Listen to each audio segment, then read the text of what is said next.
I've observed wild horses and burros practically all my life. As soon as I learned how to walk, I was out there following them and learning how to track them. I had written an earlier book called Wild Horses, Living Symbols of Freedom, published back in 1977, and I also knew and worked with wild horse animals. In the last a little over 4 years, I've written another book, a more ambitious book. It's called The Wild Horse Conspiracy. So I've taken various excerpts and streamlined them here for your benefit, and that book will be coming out soon. I want to tell you, I do have a petition here to achieve a moratorium on these excessive wild horse and burro roundups that are occurring, if you want a copy. And I also have a sign-up sheet for my new book, The Wild Horse Conspiracy, which has a lot of photos of the wild horse and burro. And it also 300 pages. So get the maximum benefit that you're coming up to this cold day.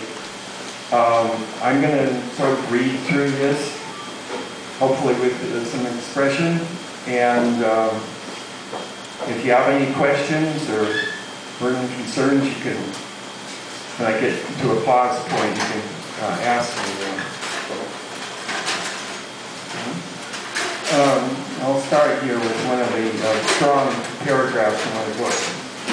Because the political establishment on public lands today is mainly supporting of livestock, big game, and other exploited interests, it has targeted wild horses and burros for discrediting and removal, or at best minimization at overly reduced and restricted, non-viable population levels. As a consequence, the positive aspects of equid history and ecology upon this continent are being ignored.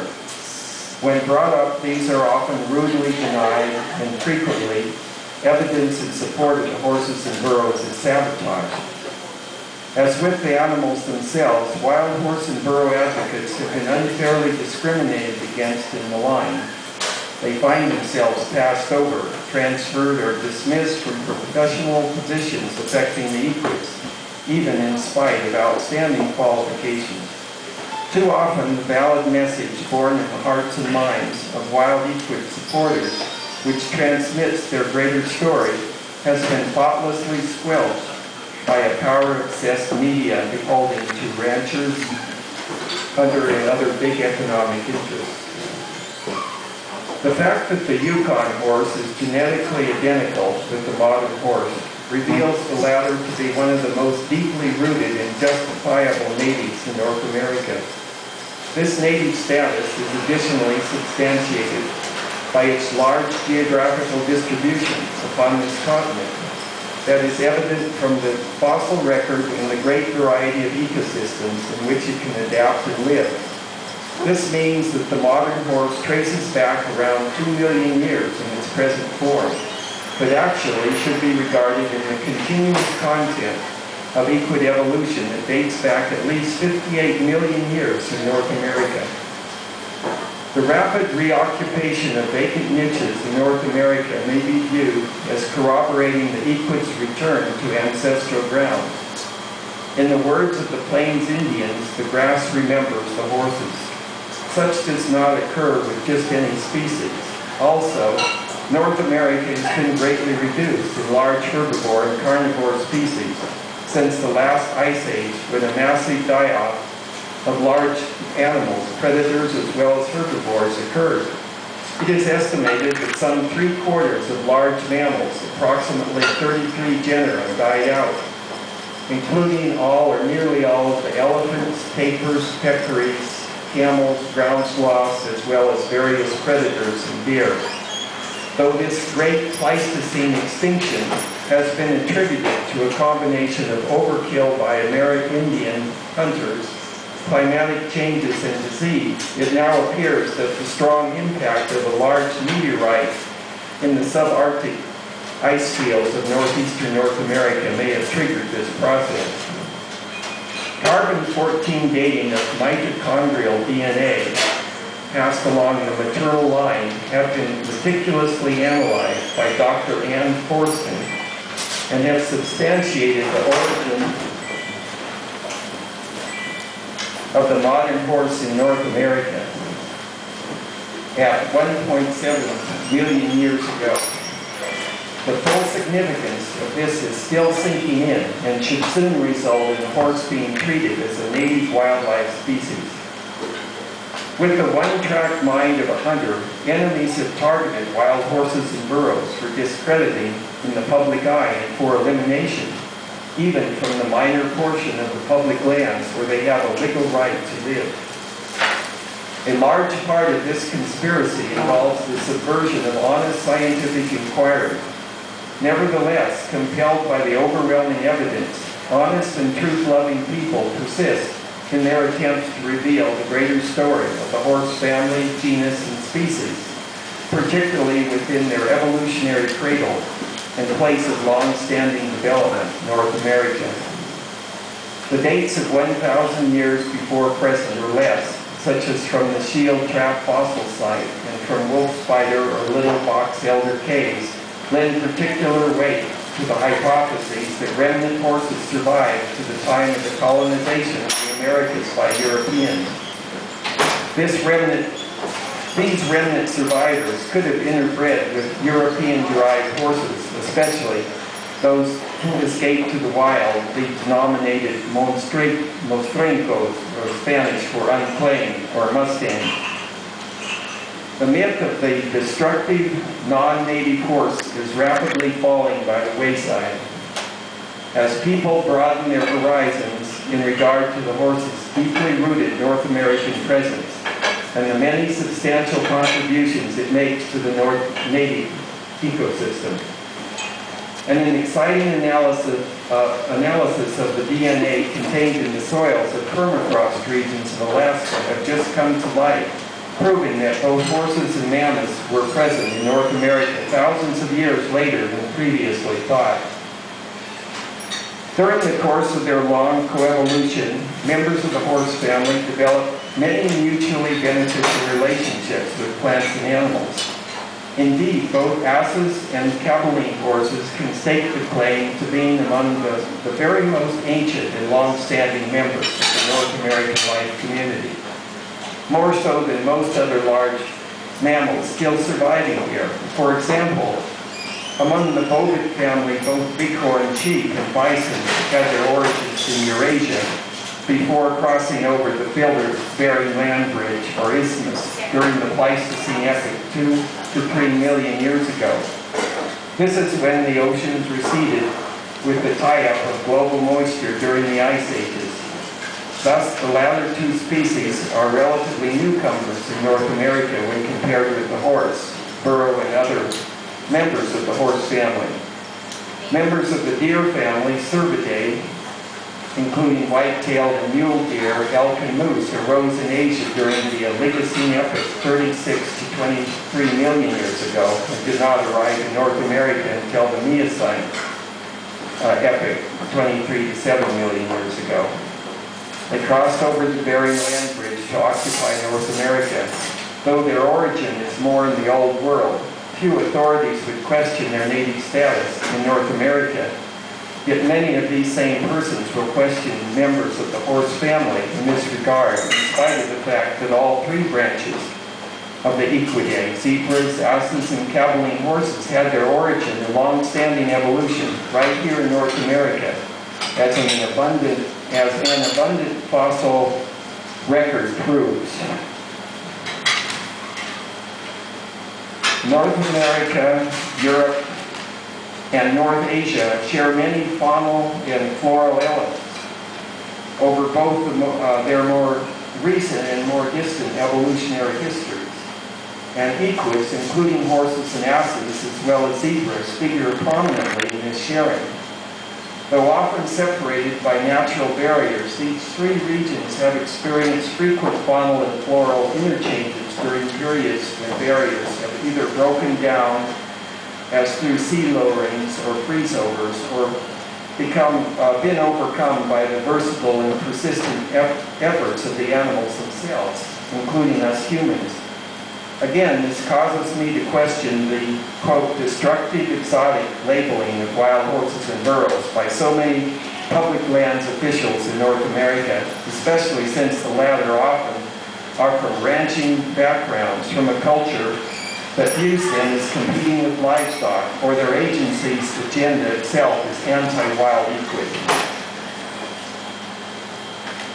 Wild horses and burros complement North America's life community in many direct and obvious as well as more subtle ways.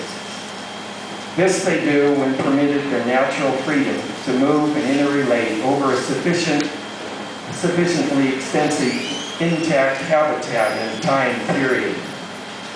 One obvious ecological relationship occurs between diet and habitat, including today's extant zebras, asses, and horses. All equids possess a cecal or post-gastric digestive system. This is found in other parasodactyl families, including tapirs and rhinoceroses, as well as in other mammalian orders. Such a system enables equids to eat coarser, drier vegetation, and through symbiotic microbial activity to break down cellulose cell walls to derive sufficient nutrients from the inner cell without overtaxing their metabolism. In drier regions, this often gives a distinct advantage over ruminant herbivores, whose pregastric food processing requires expending considerably more metabolic energy and taking in more water. While it is true that equids must consume somewhat more vegetation, especially when dry or coarse, because of their less thorough extraction of nutrients from the food, this usually does not overly deprive ruminants, since much of what the equids consume would be of little or no value to them. As a matter of fact, the equid's consumption of this coarser, drier vegetation can greatly benefit sympatric, pregastric, or ruminant herbivores and energize and enrich the ecosystem as a whole. By recycling chiefly the coarse, dry grasses, as well as other dry, withered herbs, forbs, and bush foliage, the horses and burros expose the seedlings of many diverse species to more sun, water, and air, thus permitting them to flourish. The latter can then be consumed by ruminants. Also of great importance is the contribution of wild equids of significant quantities of partially degraded vegetation in the form of feces deposited on the land. These droppings provide fodder for myriad soil microorganisms. The resulting fecal decomposition builds the humus component of soils, lending ecologically valuable texture and cohesiveness. As feces slowly decompose, they gradually release their nutrients over all seasons, and thus feed the fungal garden that exists in soils, thereby increasing the soil's absorption of water, a vital limiting factor in semi-arid and arid regions.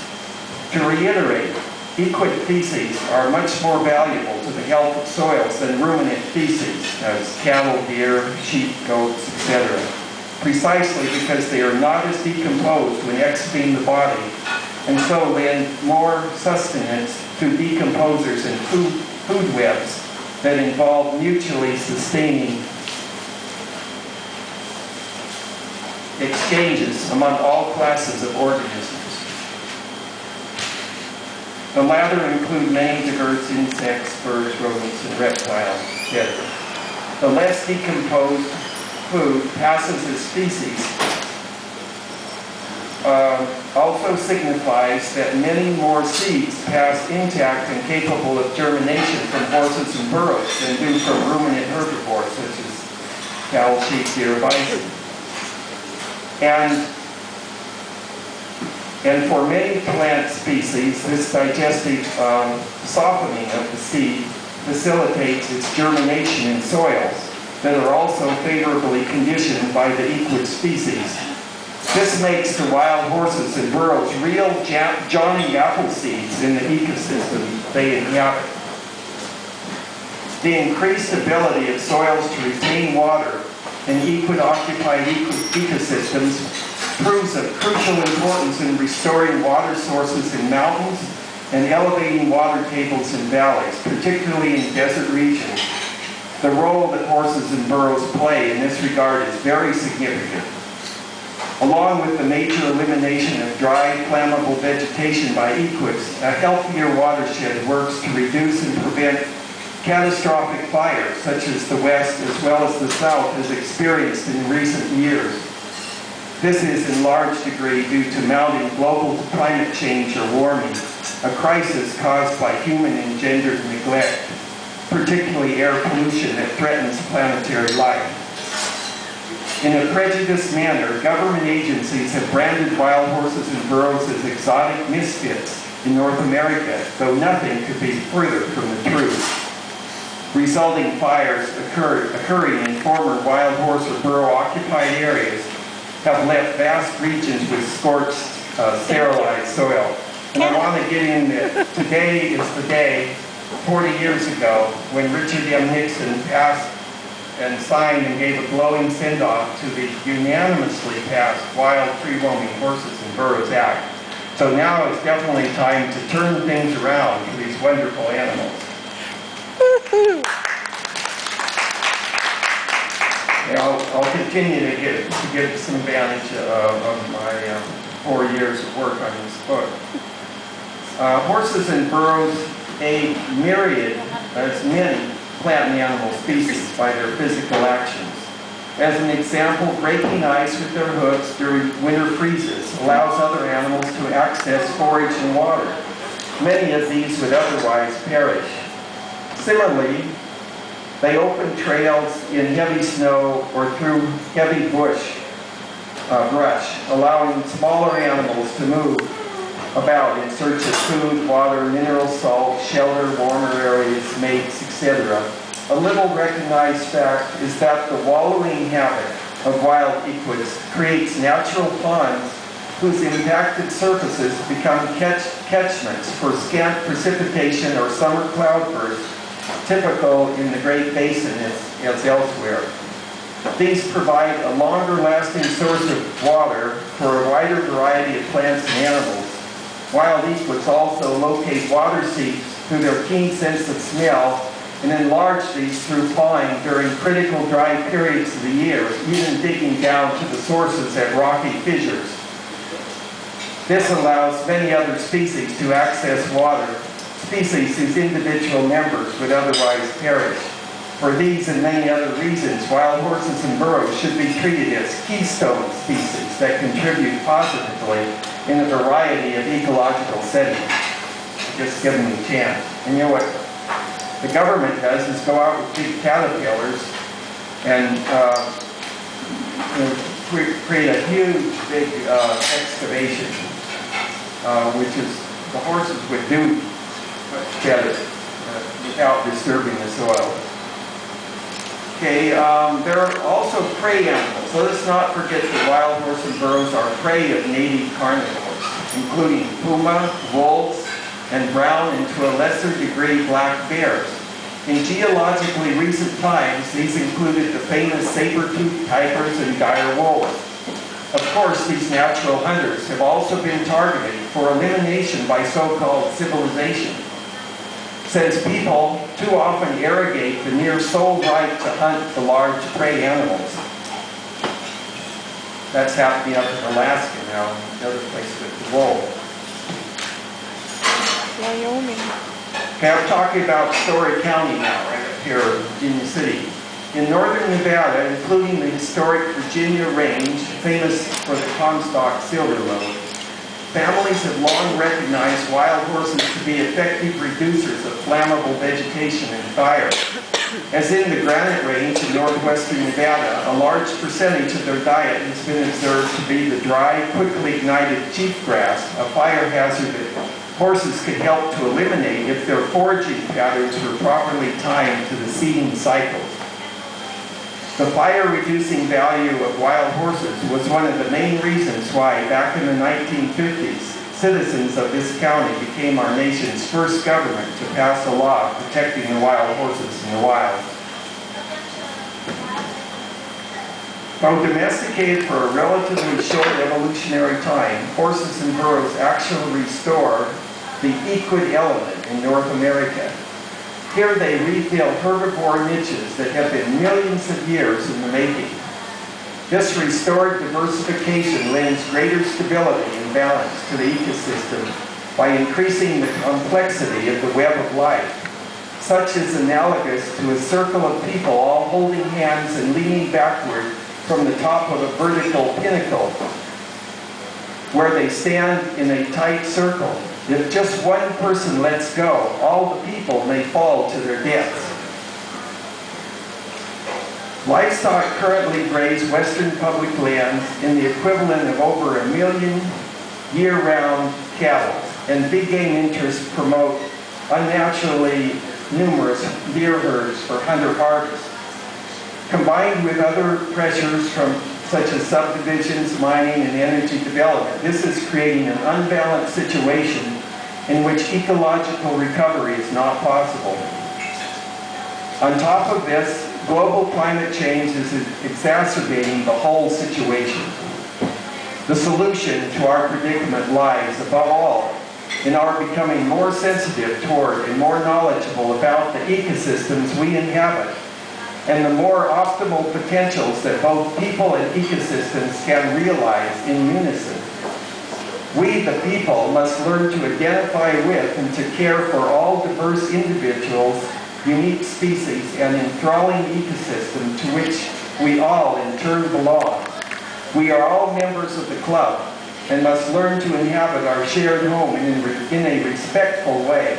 Learning to identify with the rest of life is key. Change is possible, and it can happen in the twinkling of an eye.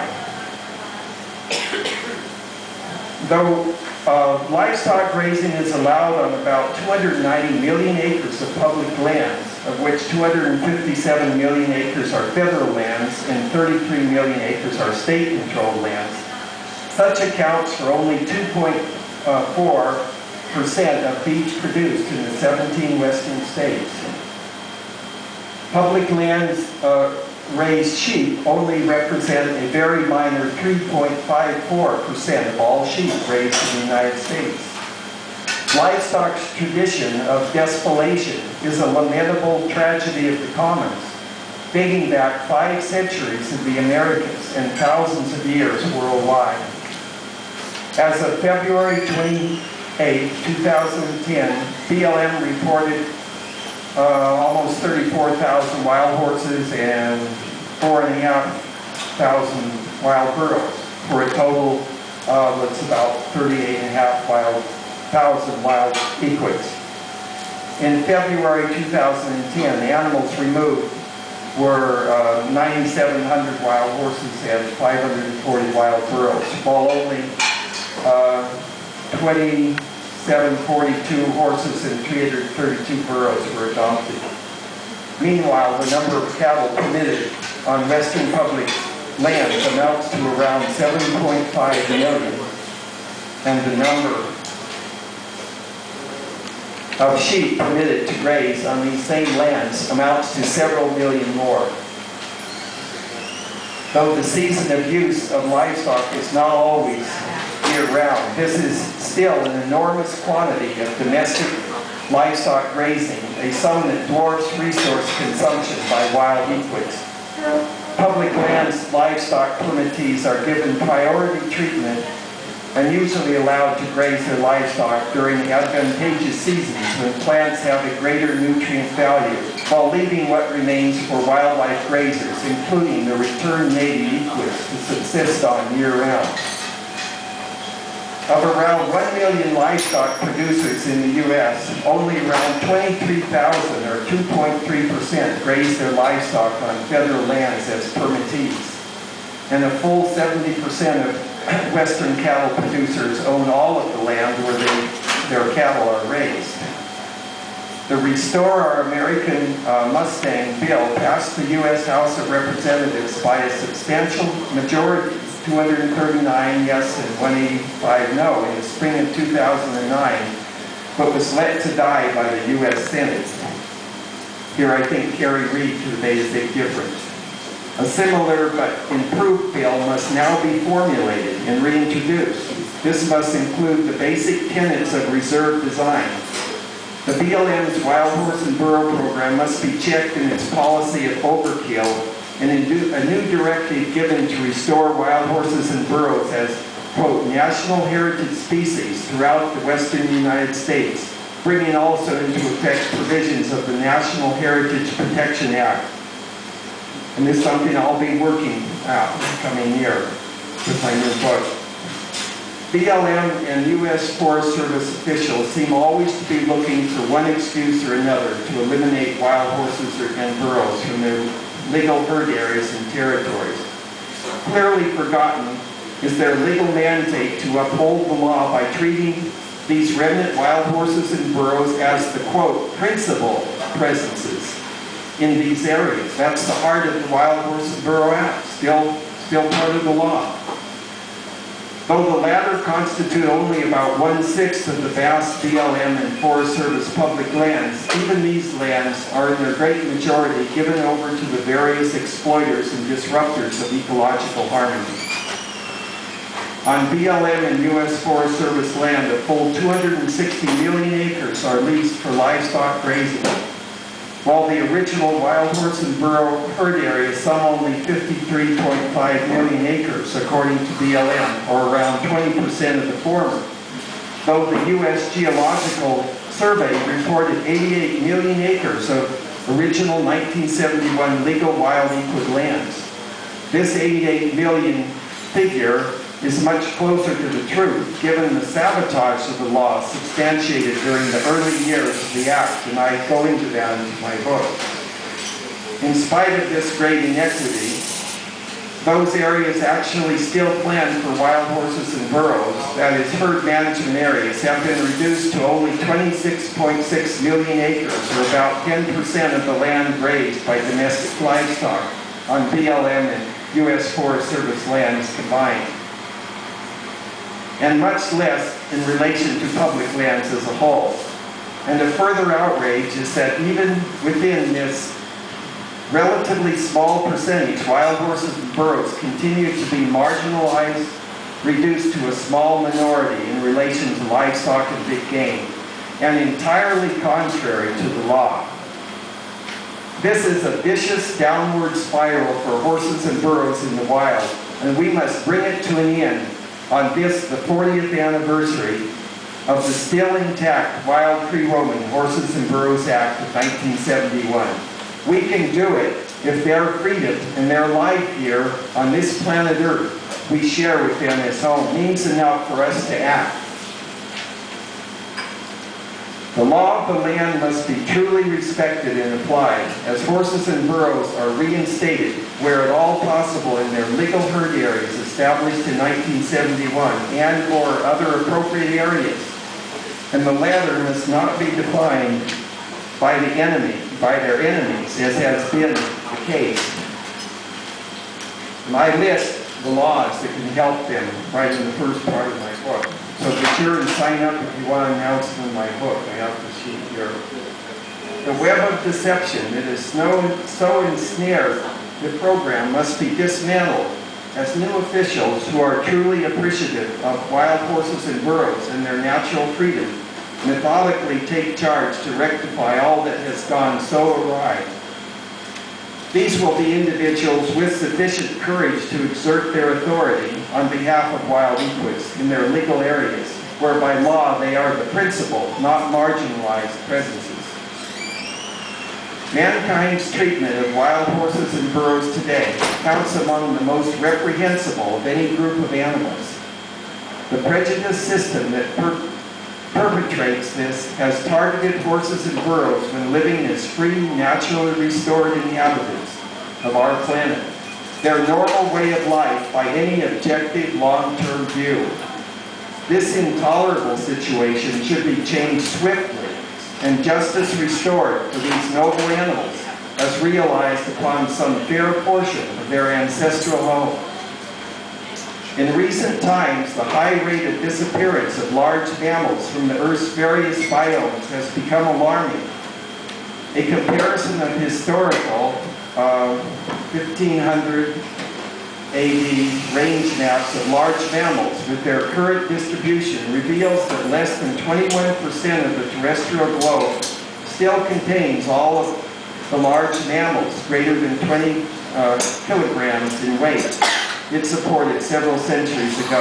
This study measures the tremendous ecological impact people are having on the planet. Among groups of large mammals most affected figure the horse family, genus, and species, namely Equidae, Equus, and all species in this genus, including the modern horse, Equus caballus, in the wild. BLM reduced forage allocations, or AUMs, for wild equids by 17% between 2005 and 2002 and 2005. Citing drought conditions and ignoring A, wild equids' pre-adaptation to consume the large quantities of dry, flammable vegetation that have resulted from global climate change, and so to reduce catastrophic fires. B, their role in combating global climate change over the Earth's vast steppe or steppe-like biomes by promoting these biomes. And C, the fact that the wild equids are capable of grazing much steeper and more rugged areas further away from water than cattle, which tend to concentrate their activities around water sources. Cattle and sheep grazing on U.S. public lands contribute substantially to global climate change through the release of enormous quantities of methane gas and nitrogen oxides involved in ruminant digestion, and through the widespread degradation of ecosystems, especially riparian, that means stream and lakeside. Yet the reduction for livestock in drought-stricken areas has been only 4%, even though they greatly outnumber the wild equids that have been reduced by 17%. And as of fall 2010, perhaps the double of this. To put the situation in perspective, there are nearly 22,000 public lands ranchers in 13 western states, about one for each wild horse or burro that the federal government is now planning to leave as its unfairly conceived nationwide appropriate management level. And the top 10% of the ranchers, often large corporations, wealthy bankers, lawyers, and doctors, own over 65% of the livestock grazing in public lands. In 1884, the region of today's western states held around 40 million cattle in addition to sheep. It was not until 1934 that this cancerous destruction was in any way checked through the Taylor Grazing Act. Yet, unfortunately, this act perpetuated the control of our public lands by private livestock interests. Let us not dwell upon the negative, however. What matters is that we learn lessons from past experiences. In this vein, I present a workable solution. This will be to restore wild equids in their legal herd areas and territory, and in all ecosystems where they play a crucial role. Let us plan a modus operandi by which to establish wild equid herds at long-term viable population sizes within long-term viable habitats adequate in all respects as to size, water provision, food availability, shelter, mineral requirements, and elevational gradients. The latter will allow for seasonal migrations to higher areas during the summer and to lower areas during the winter. In these areas, wild equids will be treated as the, quote, principal presences as the Wild Free-Roaming Horses and Burros Act of 1971 intended. They will no longer be given secondary or even last priority by the very authorities whose duty is to uphold, not subvert, the federal laws protecting them. Employing principles of reserve design, the following directives will serve to guide us.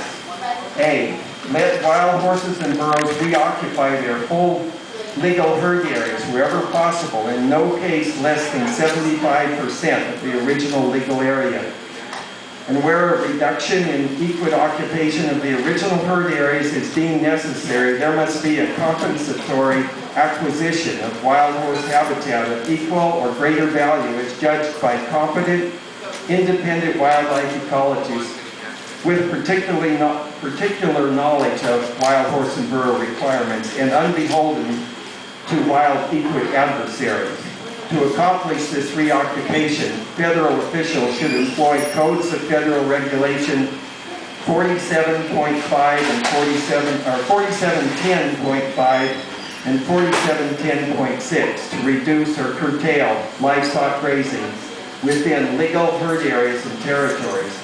Also, they should authorize the purchase of grazing permits, base properties, and water rights that are conflicting with the sound establishment of legal wild horse and burro herds.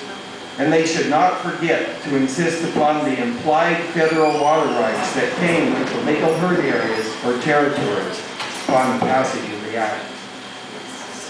Where possible and or necessary, employ natural barriers, this is B.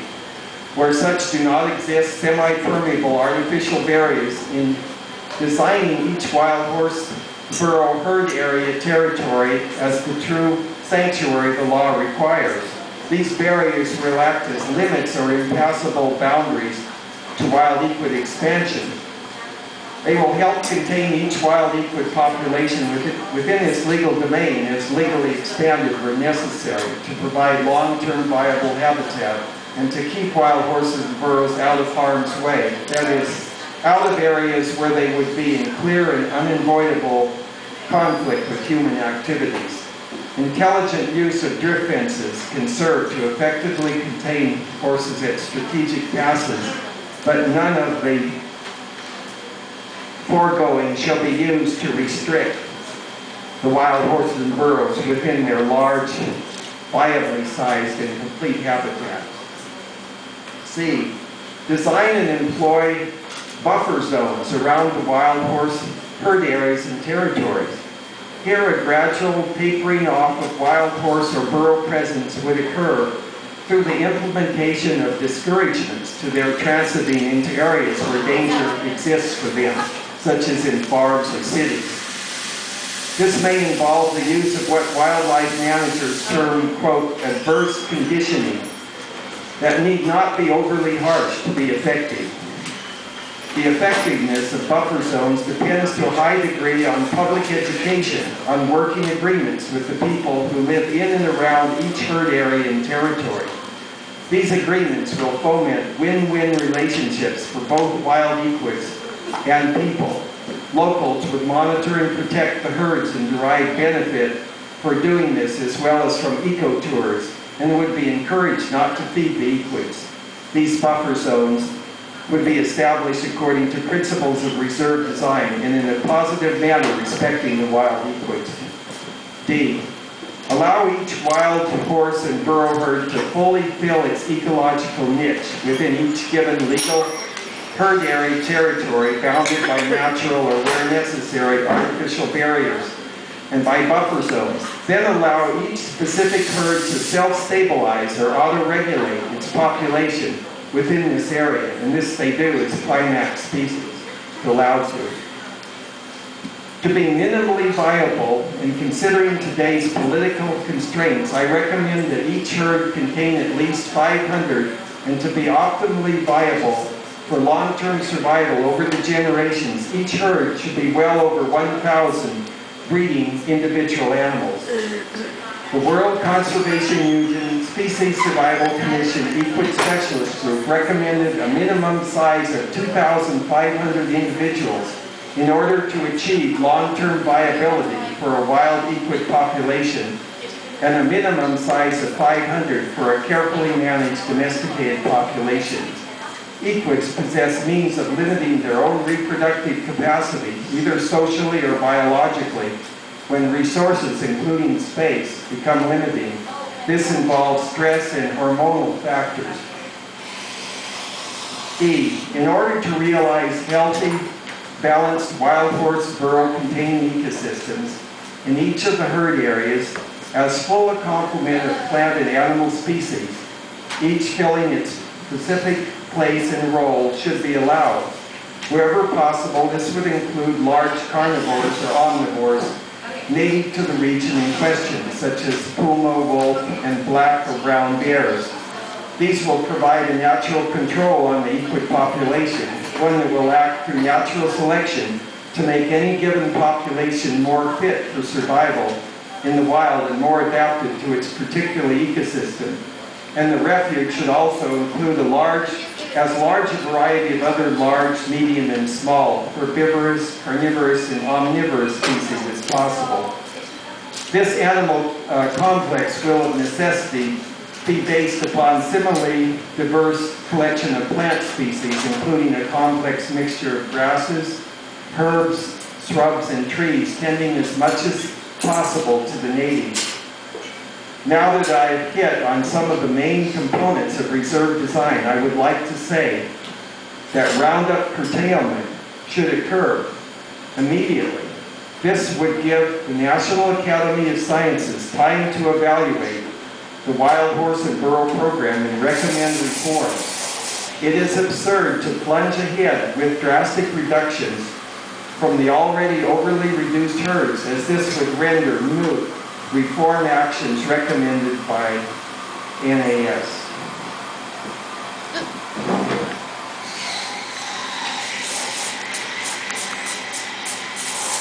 Okay, this is the last portion of my talk. It concerns the lessons to be learned.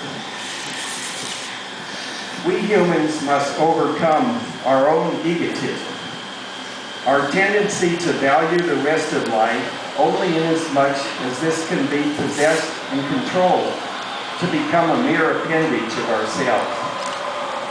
The intense resentment expressed by some people, particularly ranchers, against wild, free-living horses and burros in the West has deep roots in human history. Several thousand years ago, people first began catching, taming, and manipulating horses. It is believed that at first they captured wild foals or colts, usually after killing or driving off their mothers. But in so doing, they committed a serious transgression against these creatures. By depriving them of their natural liberty and seeking to mold them into mere servants, they disrespected their higher reason in our shared world. We are reminded every day that while we are the problem, by the same token, we are the solution to the problem. And that what must be changed does indeed concern how we live and what we do every day, and that this depends upon our values in and for life, and so our very conception of what life basically is, where it has been and where it is going.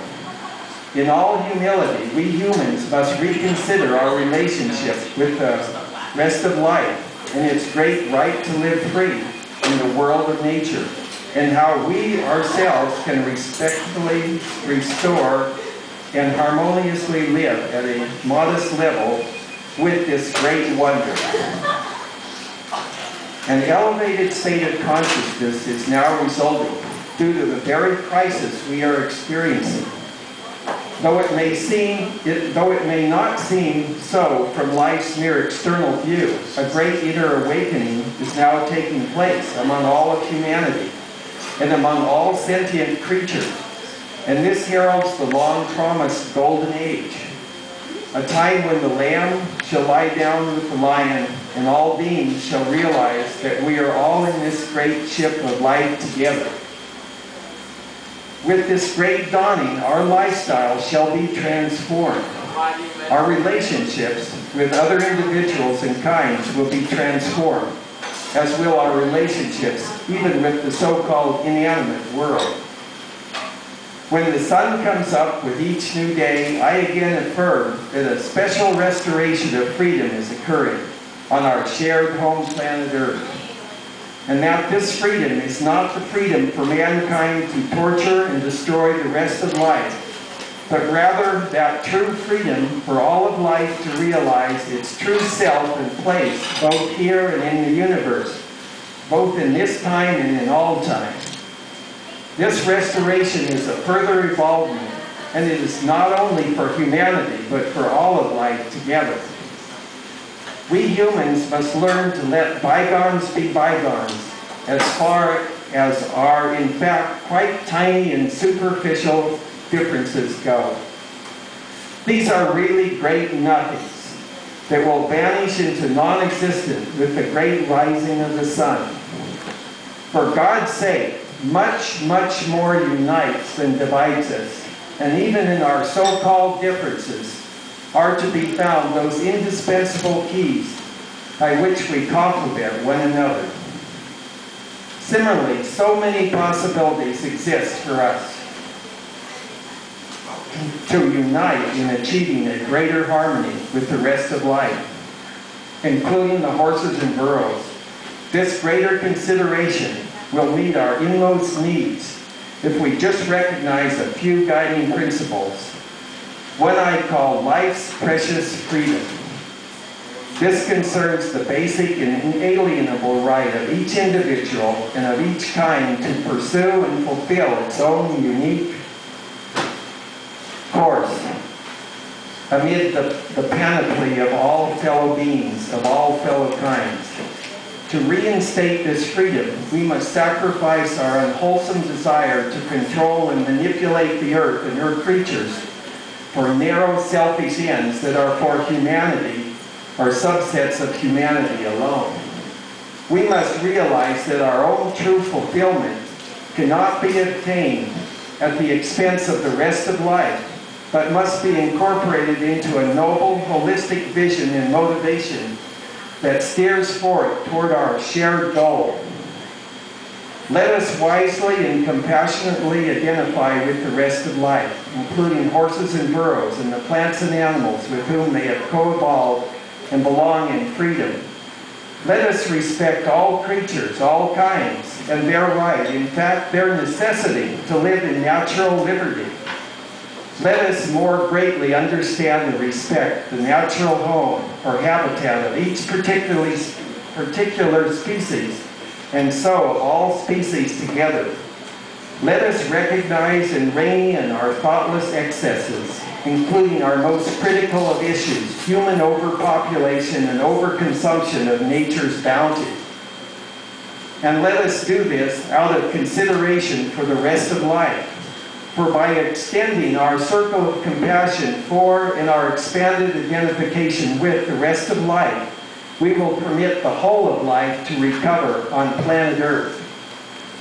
Let us keep our public servants in the BLM and U.S. Forest Service, as well as congressmen and judges, in our prayers, and this president too, that they receive the necessary wisdom and willpower to stand firm in protecting and restoring the horses and burros' rights to continue along the anciently trodden trails of their ancestors in their evolutionary stomping grounds, made sacred by time and the experience of such. May these trails lead us all to a blessed surprise. Here in the West, wild horses are truly reintegrating with the land of their origin on this planet. People should listen to the spiritual song that emanates from this land and its life community, for it is a true rejoicing at the return of America's native sons and daughters, the horses. All the diverse but interrelated plants and animals remember, celebrate, and welcome them, for their return to the wild fulfills a promise that has been whispered in the winds of intervening centuries since their brief departure, if in regions where they departed at all. Just a little more. We have so much to learn from America's wild horses and burros in the wild. Their lessons concern life's inherent need to live free in a shared world, a world in which each individual and each kind is able to exercise its right to choose its own special path, assigned by the Great Spirit, and to work out its own special relationship to all. Thank God there are still unfenced places where this is possible. Indeed, this is the very sacred intent of the Wild Free-Roaming Horses and Burros Act of 1971. But Wild Horse Annie would turn over in her grave to learn how the Act's intention to restore viable equid populations has been subverted since her departure in 1977. This progressive, ecologically balanced law was passed unanimously, but has been thwarted by possessive people with seared consciences, by people who are indeed possessed by their worldly possessions and positions. When we humans only deem our own species to be important, we lose sight of our own truer reason for being here. For this has to do with our relation with all the rest of life. But let us not say that all is now and forever lost concerning the wild horses and burros and their freedom in their natural home. The good news is that we can undo past injustices, overcome past shortcomings. The challenge is one of volition, willpower. We can learn a better way forth precisely because of the lessons learned from our past mistakes and imperfections. When our vision for life is brought to a higher plane, sparking our will to take the next true step forward.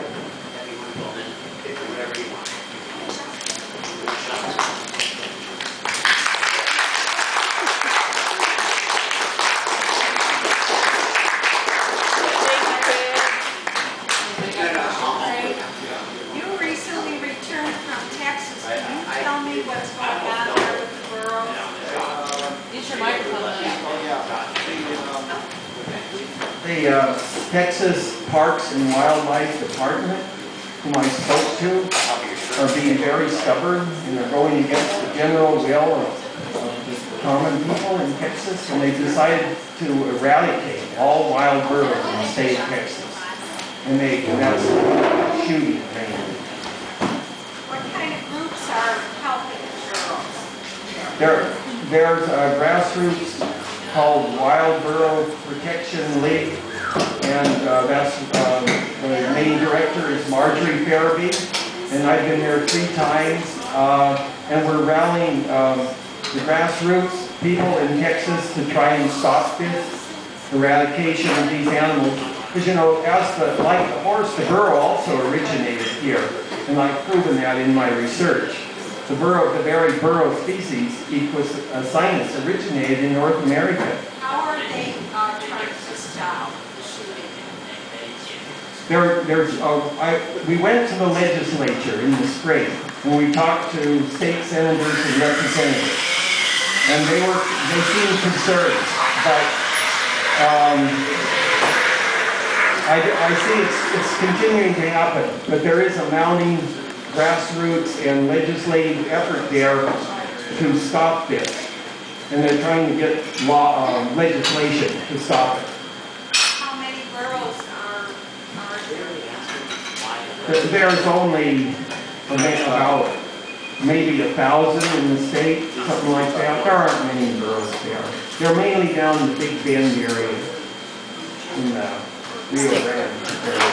So, any other questions?